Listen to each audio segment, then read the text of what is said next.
kaibigan, ang kalikasan, mga bundok at dagat ay iyong pagmasdan.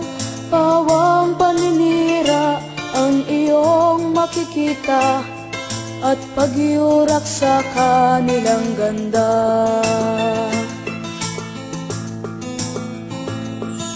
Ikaw na Pilipino, anong gagawin mo upang matigil ang paninirang ito?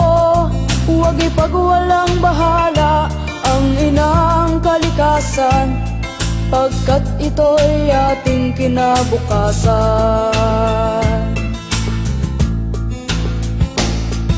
Gumising ka kaibigan at iyong ipaglaban karapatan ng inang kalikasan.